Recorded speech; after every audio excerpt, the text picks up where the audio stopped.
Muy bien. Bueno, ante todo, quiero agradecerles a ustedes por la invitación para poder compartir esta tarde un tema que es relevante para la teología y la práctica de la misión en América Latina, como es el tema del reino de Dios.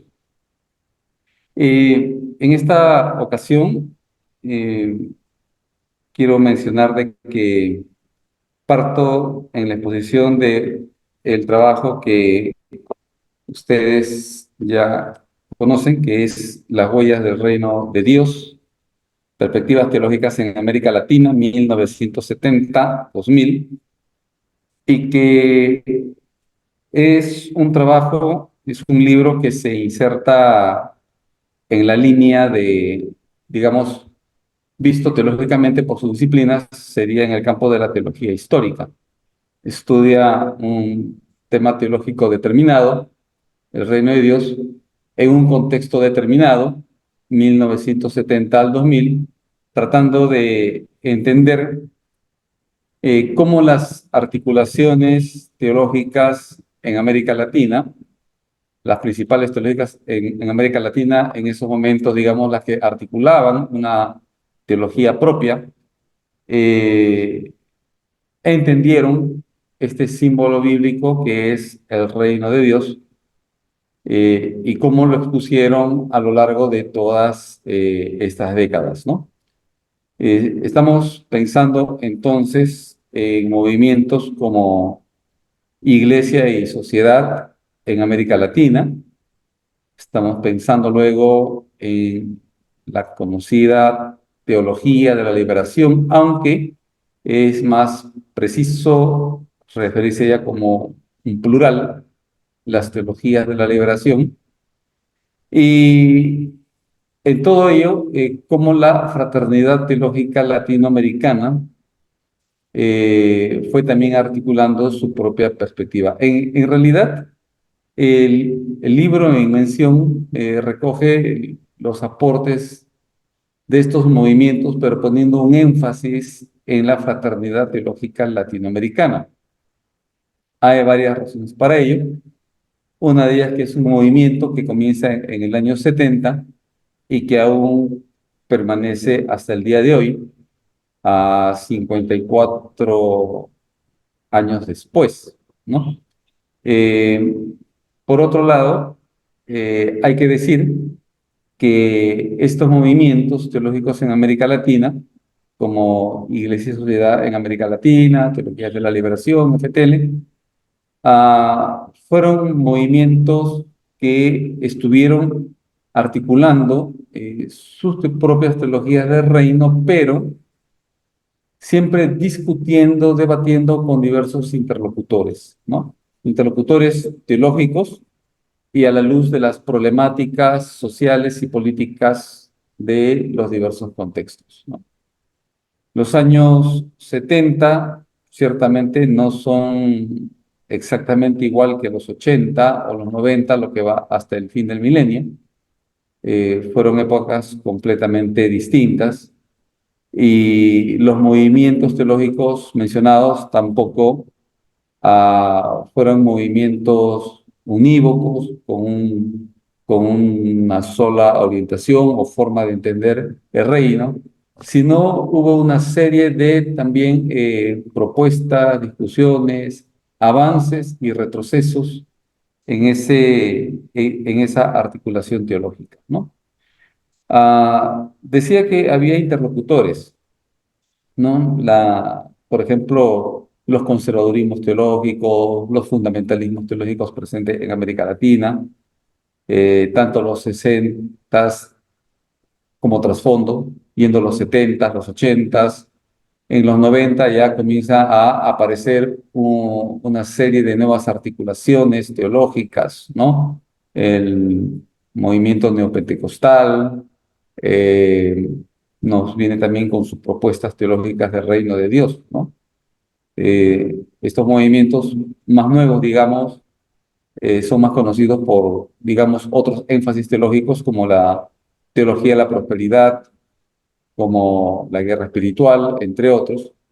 Y también en los 90 ya va a haber una serie de diálogos, de debates, con esa incipiente posmodernidad que ya pues se veía en nuestro continente, ¿no?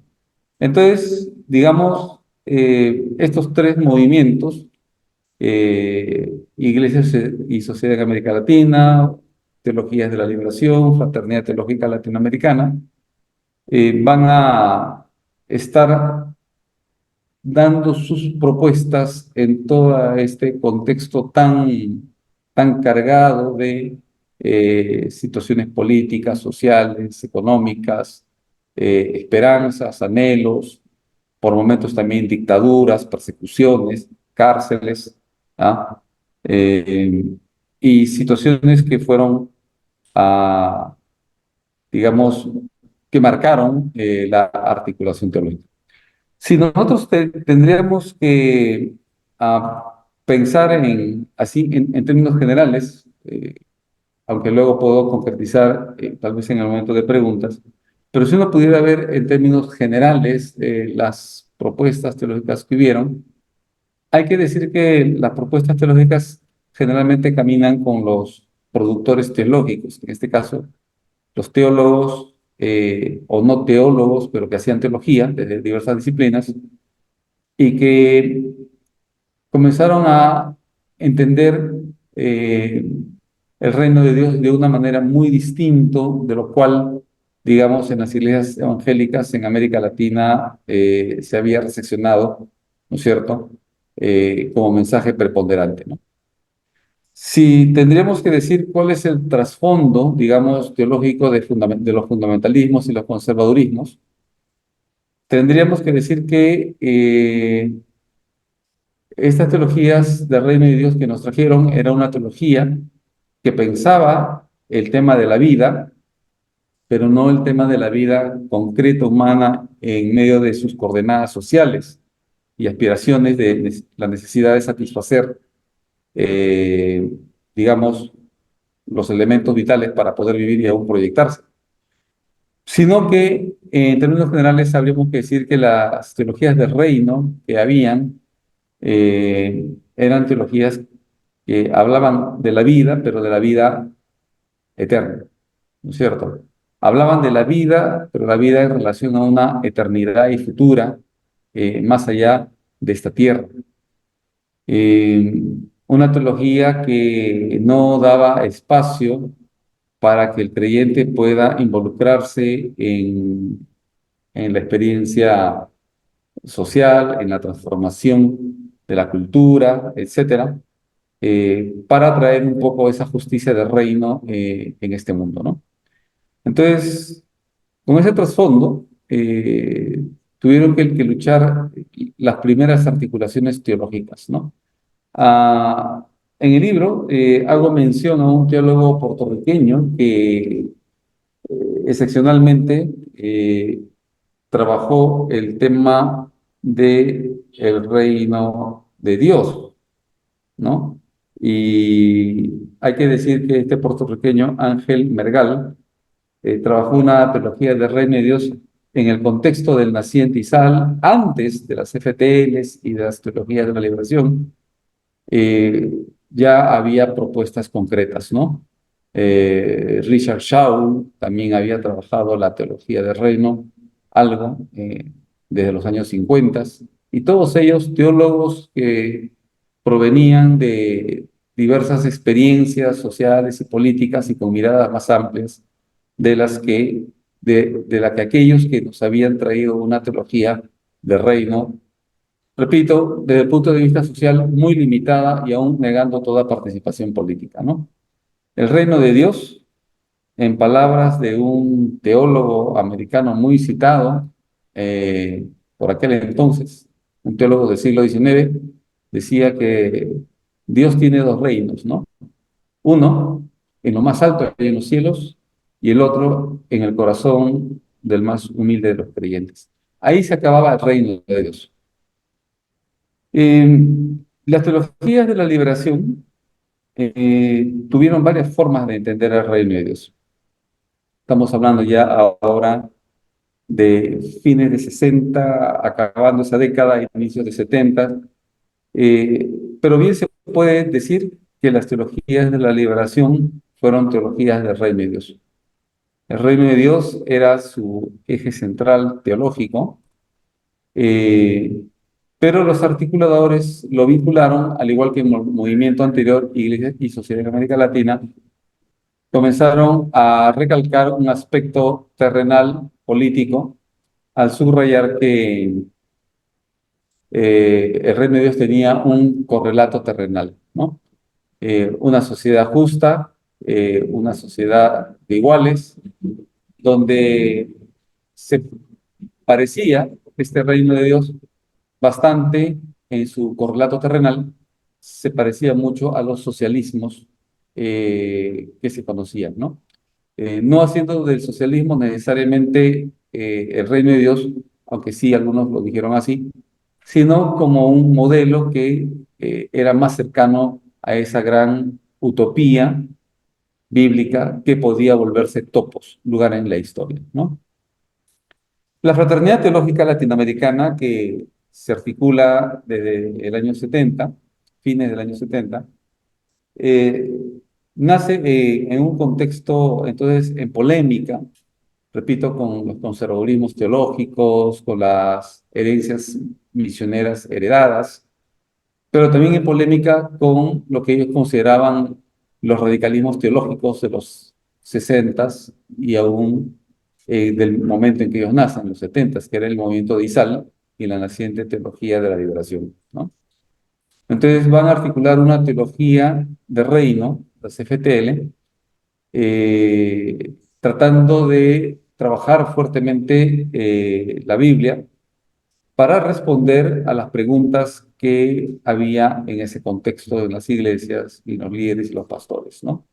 Eh, ¿Qué decimos acerca de esas otras propuestas teológicas que están por ahí y que nos dicen que el reino de Dios se puede ir construyendo en esta historia y con características muy parecidas pues a lo que se llaman los socialismos, ¿no? La FTL siempre tuvo una posición crítica frente a estas propuestas, ¿no? Pero digamos que algunos articuladores llegaron a hacer, digamos, propuestas muy parecidas a las de la teología de la liberación a fines de los 80, ¿no? Y el diálogo teológico, los eventos, las consultas teológicas fueron afinando esas perspectivas, pero se puede decir que había en el fondo una marcada diferencia, ¿no? Mientras, digamos, para los años ya 80, el movimiento de Izal ya había desaparecido, pero se había aupado a la naciente teología de la liberación en los 70. Eh, en los 80 bien se puede decir que en las teologías de la liberación un grueso de teólogos dicen que el reino de Dios puede y debe construirse en esta historia, cuyas características son la paz, la justicia social, de tratar de articular una sociedad donde se pueda satisfacer las necesidades humanas y tratar de proyectar en lo concreto esa utopía de reino de Dios, ¿no? Creían que se podía construir el reino de Dios. En términos generales, la fraternidad teológica latinoamericana no creía que se podía construir el reino de Dios, pero que sí los valores del reino de Dios, como la justicia y la paz, podían traducirse eh, en la historia, en muchos aspectos, a sabiendas que por el pecado que es inherente a la naturaleza humana, ah, no podía construirse el reino de Dios, ¿no? Uno de ellos, por ejemplo, René Padilla, él decía más o menos así, ¿no? Nada de lo que hagamos en esta tierra, por más justo, correcto, nada que podamos edificar, finalmente va a ser el reino de Dios, ¿no? Por más que trabajemos por la justicia, hagamos que esta permee toda la sociedad, nada podrá hacer que se construya el reino de Dios. A lo mucho lo que podemos hacer en esta historia es premiar la sociedad con estos valores, ¿no? Los 90 eh, van a marcar toda una época ya distinta en la reflexión teológica en América Latina, ¿no? Los 90 es una época en la cual am, muchos de nuestros países eh, van a sufrir fuertes cambios económicos, ¿no? La preponderancia de los grandes capitales, las empresas, los estados van a ser sometidos al capital internacional, se va prácticamente a ir imponiendo a lo largo de toda América Latina un modelo de economía que le van a llamar el libre mercado.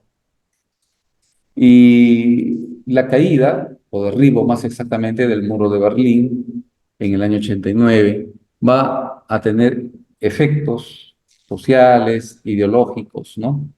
En América Latina, en los movimientos libertarios, en los movimientos que buscaban traer cambios sustanciales, ¿no? A este continente. Las utopías sociales, por decirlo así, van a caer, van a ir desapareciendo. Eh, los 90 va a mostrar a un solo ganador de la historia. De hecho, un ideólogo del capitalismo, Francis Fukuyama, va a decir que ya llegó el fin de la historia, ya llegó, ya apareció el último hombre, ¿no? El capitalista, el demócrata liberal, el que realmente hace posible, más bien, que una sociedad, un tipo de sociedad con esas características mencionadas prevalezca en el medio y seguramente para siempre, y que ya no es posible ninguna alternativa distinta, ¿no? Entonces, los movimientos teológicos que tenían una visión distinta como a este modelo que ya se imponía, ¿no? Las teologías de la liberación y la fraternidad teológica latinoamericana, en los 90 van a sufrir, digamos, cambios notorios, ¿no? Van a aparecer nuevas propuestas teológicas, ¿no? Muchos teólogos van a retroceder en sus planteamientos, en sus propuestas, eh, otros van a ceder a esa nueva embestida del capitalismo, ¿no? Eh, los mismos teólogos de la liberación, y me encargo en el libro de citar las fuentes exactas, ¿no? Fuentes primarias, donde Gustavo Gutiérrez mismo va a decir, bueno, es otra época, repensemos de nuevo lo que hemos hecho. Ah, otro de los padres de la teología de la liberación, Hugo Wasserman, y lo cito exactamente ahí, él va a decir incluso algo muy fuerte, ¿no? Va a decir algo así como que por años hemos estado sosteniendo estupideces y hemos tratado de justificarlo, ¿no? Ah, entonces va a haber un giro notorio, ¿no? Y cuando uno mira las iglesias, en los 90 ya hay un giro también en los contenidos, ¿no? La restauración de las alabanzas, los gritos de guerra, la expulsión de demonios, la prosperidad material. Eh, y entonces todos los contextos cambian, políticos, sociales, económicos y los énfasis teológicos también.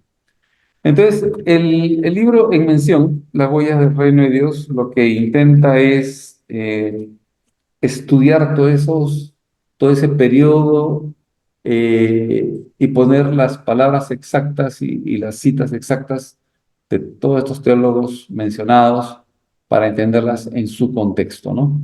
Y al final llegamos a sencillamente la aparición de nuevas teologías que ya ahora las vemos en el siglo XX, ¿no? Esas teologías reconstruccionistas, teologías del imperio, teologías y misiologías, ¿no? Que nos hablan de un mundo con una sola dirección y que ya nada más es posible, ¿no? Un poco en la línea de Fukuyama. Así que, digamos, a grosso modo, eso es lo que estudiamos en este libro, 3 décadas con todos sus trasfondos. Pero hay un tema que me parece importante, con lo cual quisiera terminar esta parte de la exposición. Creo firmemente que el reino de Dios no solamente es un tema que debe seguirse trabajando, abordando y predicando, eh, no solo porque, digamos, está en la línea teológica de las teologías latinoamericanas, en plural en América Latina, sino porque la figura o metáfora o símbolo, como se quiera, del reino de Dios está presente en los mismos evangelios, es parte del núcleo de la teología bíblica, ¿no?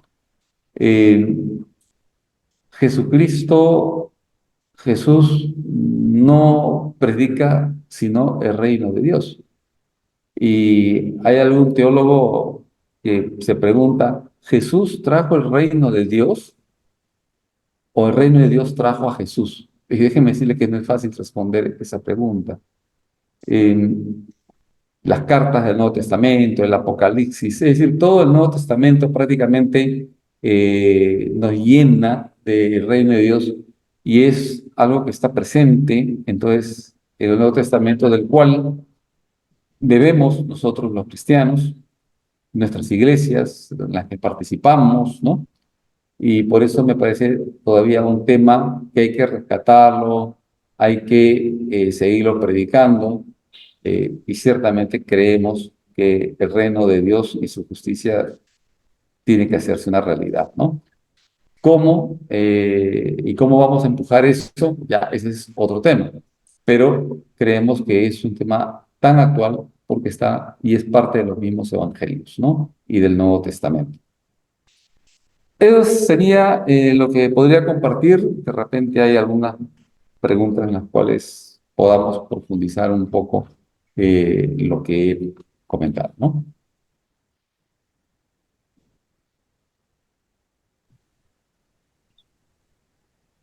Gracias. Gracias. Ahí está.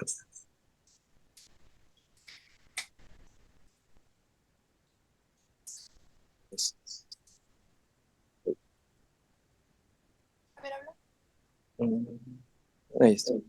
Sí, me escucho todavía aquí. Bueno, ¿me escucha, doctor? Sí, perfecto. Ahí está. Muchas gracias, doctor. Yo tengo una pregunta en lo que también le damos oportunidad a la gente que se encuentra con nosotros en poder formular algo. Tengo en su mano su título y me llama la atención el subtítulo que menciona Perspectivas teológicas en América Latina de 1970 al año 2000.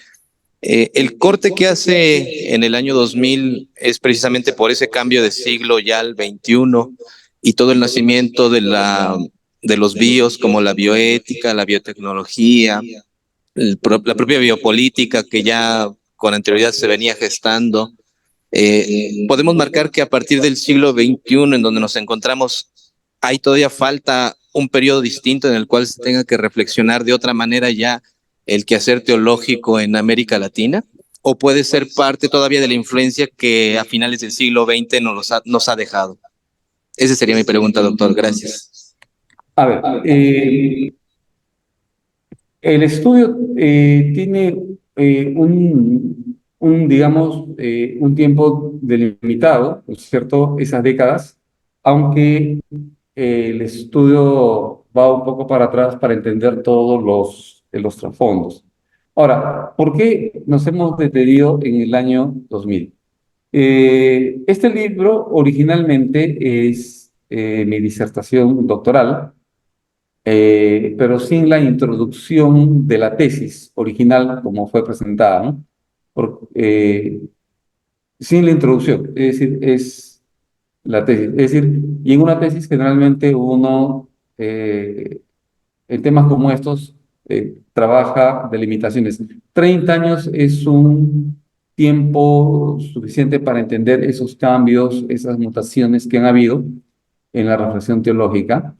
Y a ver, del año 2000 en adelante, ciertamente es un periodo el cual faltaría, yo pienso, reflexionar qué aristas, qué perspectivas se han abierto a partir del tema de Reino de Dios en las teologías latinoamericanas. En el libro Los Banqueros de Dios, la segunda edición, hay un capítulo, en el capítulo 4 que se llama Nueva Reforma Apostólica, Nueva Teología Política, donde yo estudio ahí el tema del reino de Dios, comenzando el milenio, ¿no? Dentro de estos movimientos de la nueva reforma apostólica. Sin embargo, el énfasis que tengo es sobre los temas de cómo en estas nuevas teologías, que son teologías políticas, ¿no? La nueva reforma apostólica es una teología política, por ejemplo, en este siglo. Pero ¿cómo leen lo social, lo político, cómo leen la democracia, cómo leen la economía y hacia dónde apuntan? No hemos llegado a hacer en el estudio, digamos, una vinculación a temas como me ha mencionado usted, ¿no? Es decir, eh, temas de repente que ahorita están allí eh, marcando ya una línea de reflexión, una serie de preocupaciones, ¿no? Temas que tienen que ver con la ética, con la genética, o incluso si el tema del reino de Dios tiene que ver con estas nuevas propuestas de pluralismo religioso, eh, equidad, el tema de género, ¿no? No hemos centrado a esos temas, sobre todo por las delimitaciones propias de los trabajos que originalmente fueron académicos pensando en una disertación, ¿no? Pero sí debo de reconocer que ahí hay todavía un vasto área, sobre todo en este siglo XXI, para poder reflexionar a la luz de lo que sería el contenido del Reino de Dios. Gracias, doctor. Ya estamos aquí, tuvimos un problema con el micrófono. Sí, muchas gracias. Como dice, todavía parece que aquí acaba de dar una pauta para alguien que quiera hacer su tesis después del año 2000, pues ahí está como su tema de trabajo, ¿no? Tenemos aquí otra pregunta. Por favor, su nombre. Buenas tardes, mi nombre es Isaac Mercado y ahorita escuchándolo, yo siempre he tenido como esta situación de duda del Evangelio en América Latina y ver el desarrollo, o sea, obviamente nosotros estamos influenciados por Estados Unidos, protestantismo norteamericano, europeo, y ahorita que estaba escuchando, digamos, Latinoamérica, los teólogos, ¿hasta dónde podrían llegar a este nivel de desarrollo? No sé cómo llamarlo, de manera tal vez autónoma o independiente, porque aquí en Latinoamérica, bueno, desde la perspectiva, tenemos la libertad de congregarnos, de escuchar la palabra. Ha habido países como Brasil, Perú, Colombia, Guatemala, Centroamérica, que han generado un cristianismo, un protestantismo bastante fuerte. Y mi duda sería, ¿hasta dónde podría llegar Latinoamérica en este desarrollo teológico? Y si es posible que podría impactar a otras regiones del mundo, ¿no? Pero bueno, eso es parte. Sí, he escuchado la pregunta con atención. Espero que la respuesta que dé realmente responda la pregunta o inquietud. Miren, eh, las, las teologías latinoamericanas,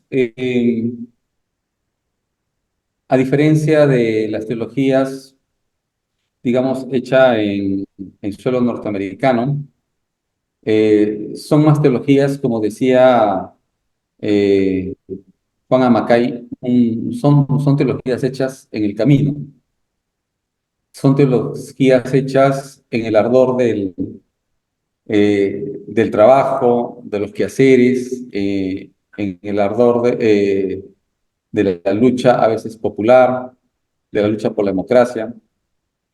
Eh, mu- Muchos, aunque no sé qué tanto realmente en cantidad, eh, pero hay también teólogos que son pastores, que es mi caso, soy pastor de una iglesia. Eh, entonces, siempre como que andamos a la carrera, ¿no? Siempre andamos limitados con los tiempos, con los recursos, preocupados en el caso de los pastores en nuestras congregaciones, en el caso de profesores de seminarios en sus aulas, en sus proyectos educativos. Y la teología que vamos a hacer, si digamos hacemos una comparación con, con lo que nos viene de afuera, realmente son gotas en un océano. ¿Por qué? Porque uno, carecemos de los tiempos y los recursos como para dedicar todo el esfuerzo que se quisiera a trabajar más algunos aspectos de esta teología del reino. Pero por otro lado también está el tema de que nosotros, al ser porcentajes minoritarios en nuestros países, el nivel de alcance, digamos, con la literatura es también muy limitado. Los que tienen espacios más grandes, digamos, de acción y donde pueden llegar por diversos medios, ¿no? Medios de comunicación, digamos, sí tienen una tribuna mayor en la cual se pudiera influenciar en algo. El tiempo de, de las grandes consultas teológicas en el continente, ¿no? Donde se movilizaban teólogos, pastores, líderes, eso ya hace buena cantidad de años que no vemos en América Latina. Pero, por ejemplo, en la década de los 60, 70 y aún 80, aún con todo lo que he mencionado, ¿no? Siendo los teólogos latinoamericanos casi un puñado, eh, han tenido una fuerte repercusión en otros espacios, ¿no?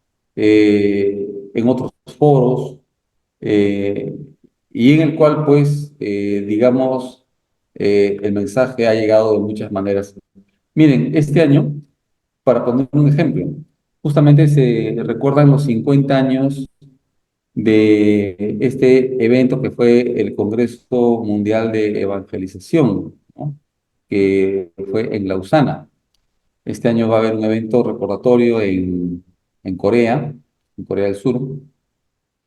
Y uno dice, ¿qué tiene que ver? Bueno, pues es que en el año 74, justamente en este Congreso Mundial de Evangelización, convocado por, digamos, como asociaciones como la de Billy Graham y otros, eh, hicieron escuchar su voz los latinoamericanos, ¿no? René Padilla, Samuel Escobar sobre todo, aunque hubo otros latinoamericanos más que hablaron. Y dejaron sus propuestas, el famoso Pacto de la Lausana.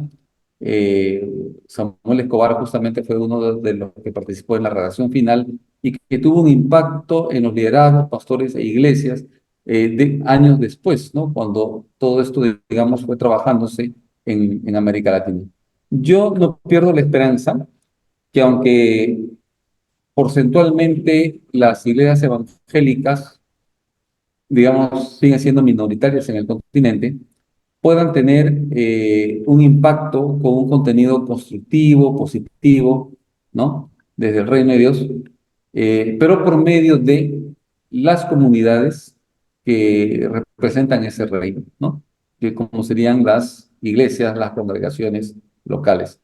No estoy diciendo que el reino de Dios solamente camina teniendo como instrumento único a la iglesia. Lo que estoy diciendo es que las iglesias sí tienen, en algunos casos muy notorios, impactos favorables, positivos en su sociedad, en medio, pues, de todo lo que representan nuestros países, ¿no? Llenos de pobreza, corrupción, miseria.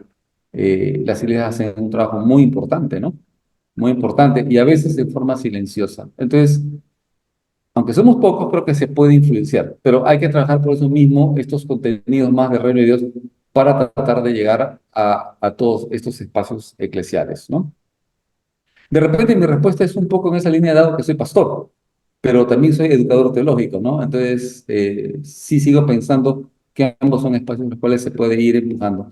Ahora, el trabajo siempre va a ser lento y vamos a tener que dedicarle más fuerza, sin duda, para hacer llegar estos contenidos, ¿no? Gracias, doctor. ¿Alguien más tiene algún comentario o alguna pregunta alusiva a esto? En lo que pregunto nada más, quisiera leer un poco el texto de Daniel Salinas, doctor, en donde al final menciona, bueno, voy a leer brevemente y quisiera conocer cuál es su punto de vista, y dice al final, desde comienzos del siglo, pensadores latinoamericanos asumieron el desafío de una reflexión teológica que pudiera, que respondiera a las condiciones y preguntas regionales. Hubo varios factores que inhibieron la circulación y la popularización de estas teologías contextuales, tal como la influencia negativa de la invasión de misioneros extranjeros con ideologías separatistas y esquemas doctrinales futuristas, quienes a través de institutos bíblicos las difundieron exitosamente a lo largo y ancho del continente. Y aquí viene lo relevante. Estas teologías preempacadas estorbaron toda posibilidad de un desarrollo teológico autóctono. Además, las divisiones denominacionales, patrocinadas con fondos foráneos, fueron traídas a la región. Rápidamente, la doctrina del grupo con más presupuesto llegó a ser ortodoxia, mientras las teologías de los grupos menos pudientes fueron declaradas heréticas. Quisiera conocer su parecer, doctor, después de esto. Totalmente de acuerdo con el amigo Daniel. Él es un estudioso reconocido del tema. Justamente su tesis doctoral, eh, publicada todavía, no ha sido traducida al español y inglés. Él trabaja justamente la primera década de la Fraternidad Teológica Latinoamericana y luego en esta Teología con Alma Latina desarrolla o puntualiza algunos temas como los que se acaban de decir. Completamente de acuerdo. Ahí es que en América Latina nuestras múltiples dependencias, a veces en algunas iglesias, justamente ha llevado a eso, ¿no? Y lo cierto es que proyectos alternativos, ideas alternativas, han sido opacados con estos grandes proyectos y financiamientos, ¿no? Para llenar el continente de una literatura que guía ahora los contenidos de las predicaciones populares, ¿no? Miren, uno va casi a cualquier librería que tiene el rótulo de evangélica en nuestras ciudades en América Latina y el 70-80%, los libros son de guerra espiritual, de autoestima, de cómo ser próspero, ¿no? Cómo vencer al demonio. Encontrar un libro que hable sobre el cristiano, cómo debe ser sal y luz en la tierra, no lo va a encontrar, esencialmente, ¿no? Menos, pues, eh, otros libros que, digamos, puedan abrirnos un poco los ojos y llevarnos a hacer del reino de Dios una cosa práctica para nuestra vida, ¿no? Hace un par de semanas estaba en una ciudad, aquí en el sur de Perú. Yo vivo en el sur del Perú, pero fue una ciudad más al sur, en la frontera con Chile, en la ciudad de Tacna, la casa de la Biblia, ¿no? Eh, 90% o más pura literatura de eso, que no era así hace 15 años atrás, ¿no? Pura todavía prosperidad, problemas de matrimoniales, la familia tradicional, cómo vencer al demonio. Todo eso ocupa el 90% de lo que tenían ahí en los estantes. Y yo le pregunto al que vende si hay libros de otras editoriales por aquí. No, nada. Pero eso pasa en todo lugar, ¿no? Sí, pues ahí hay un fuerte financiamiento y que cubre, ¿no? Los pastores compran esos libros, los reproducen. Miren los YouTubes, ¿no es cierto? Todo lo que uno encuentra en Internet generalmente camina en esa línea, ¿no? Ahí pues hay nombres Alducín, Cash Luna, por acá hay otros, ¿no? Pero que tienen un financiamiento fuerte, ¿no? El apóstol Maldonado, ¿ah? Eh,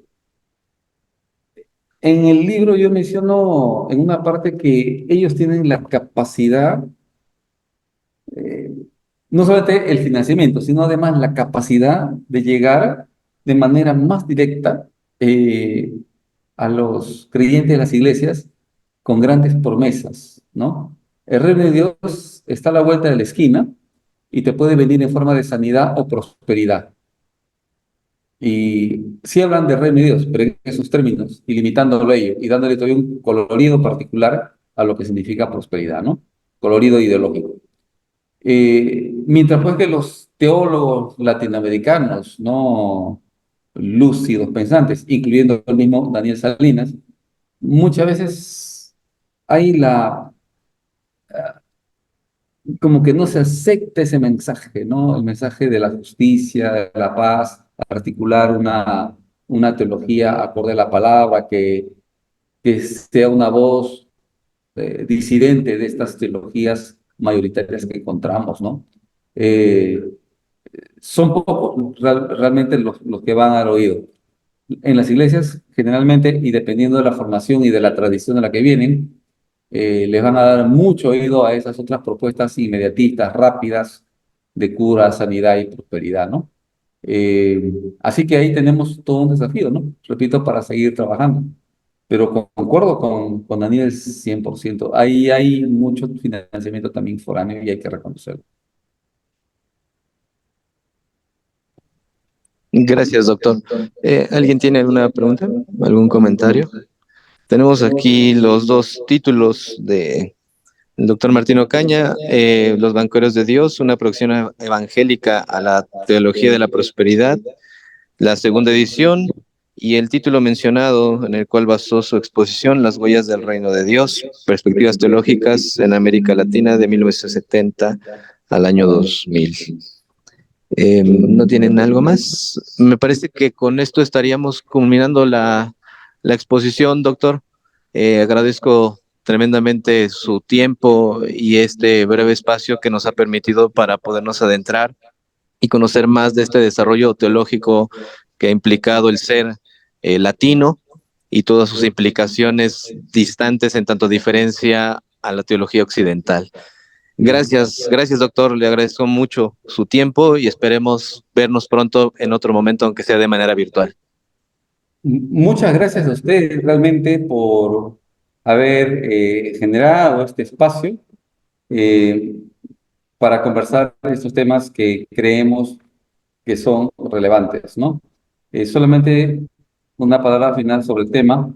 El reino de Dios nos abre las posibilidades de pensar realmente todos los temas, ¿no? Es eh, como dice un teólogo argentino, David Roldán, Alberto Roldán, el reino de Dios es el marco teórico, ¿no?